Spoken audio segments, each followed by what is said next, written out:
Hello again from Mad Bomber Brewing. We're not going to worry about what's going on over there right now. You've seen it all before. We'll talk about it in a little bit. Pretty busy day today. Got a lot to do between brewing, cleaning, brew stuff.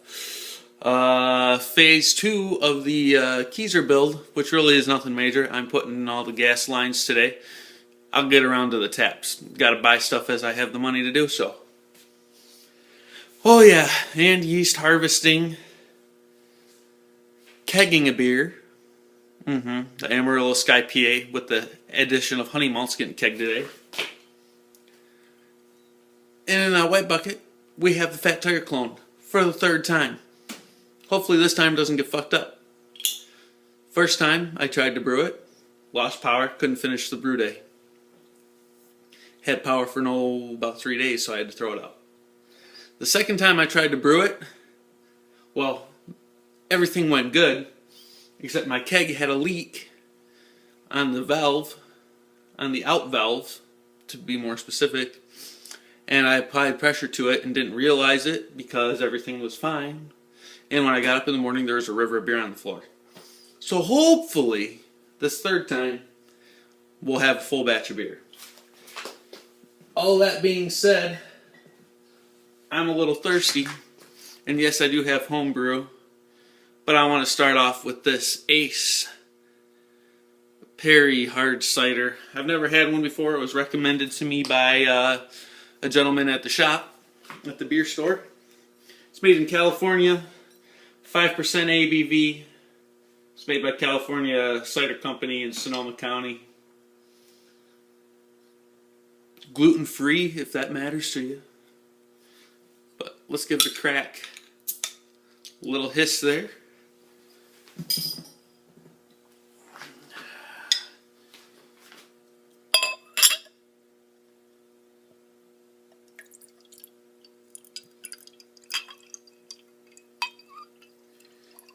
Nice.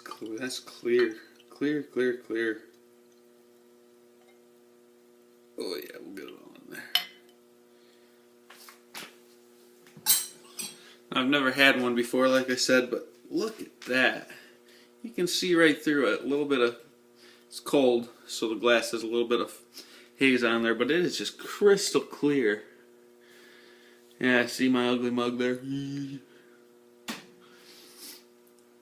I can smell, you can really smell the pear on this.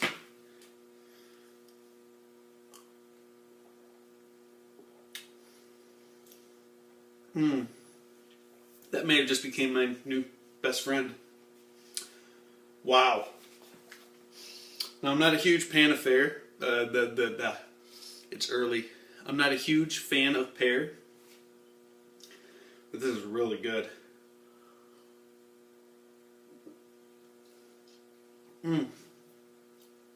Wow, that's good. Alright, so anyway. I also got something special here. A buddy of mine brought this by and told me it was mine. I don't know if anybody's heard of it. This is the 2012 Bourbon County Stout. Well, it's by Bourbon County. It's their brand stout.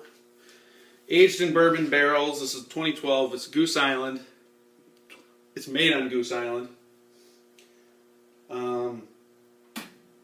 And I don't know if any people know about Bourbon County, but according to what I have heard, is Bourbon County was started by the same gentleman that opened and started Goose Island Brewing. And then after he sold it to Anheuser and all that, he kept Bourbon County going on the side. So I got a bottle of it, 2012. I guess they're impossible to find now. 15% ABV. And they say it develops over 5 years in the bottle. So it was bottled in 2012. Guess what? It's going to sit for 3 more years. If I can keep my hands off of it. I'm really wanting to try it, but I also want it to be in its prime. So I'm going to put it in the cellar. If you guys see me fucking around with it, sorry, pardon my language, see me messing around with it or anything, just slap me on the wrist, tell me, no, I got to wait, for another 3 years. What's another 3 years, right?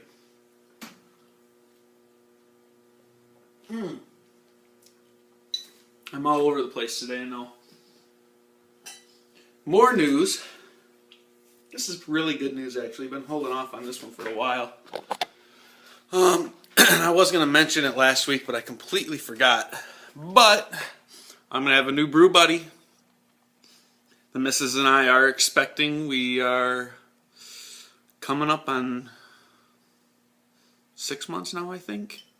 The little guy is going to be here around end of December, early January.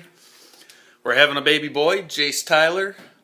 So, pretty excited about that. I'm going to be an old man. Well, I'm already an old man, but now it's just going to prove it.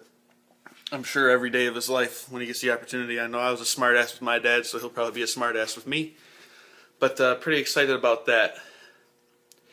Anyway, that's it for this week. I'm not going to do a whole lot more talking. I've rambled on enough. I'll show a couple clips of what I'm going to be doing here throughout the day. And we'll talk to you next week. Cheers and happy Homebrew Wednesday.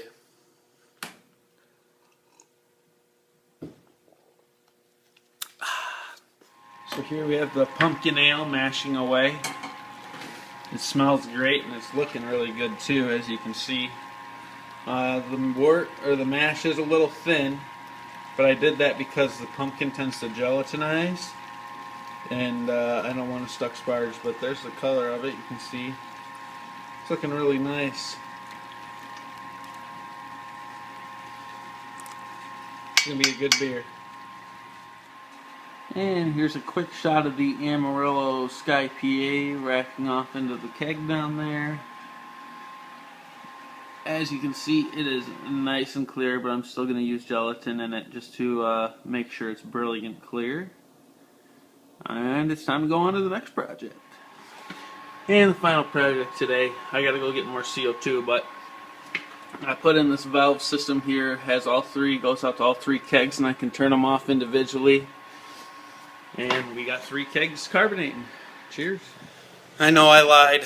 I said you didn't have to see my ugly mug anymore, but I thought of a quick tip while I was cleaning up here that's very helpful to everybody. Guys that use stainless steel, you may notice after a while you'll get some tarnish kind of on the inside of your kettles. You may even get a little rust spot.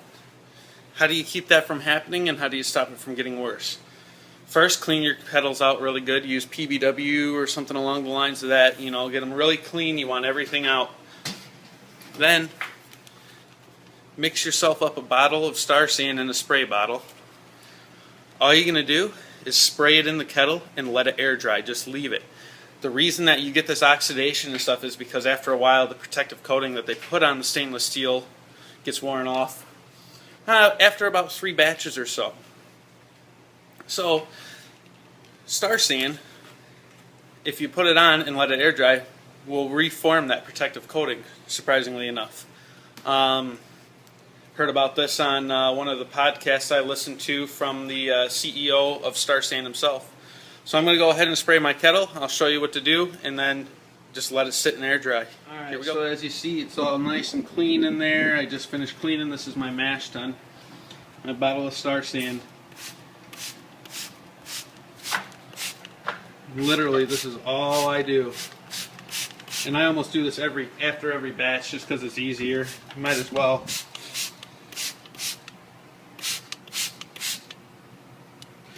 Just make sure all your everything's nice and coated fairly evenly there, as you can see kind of off the reflection.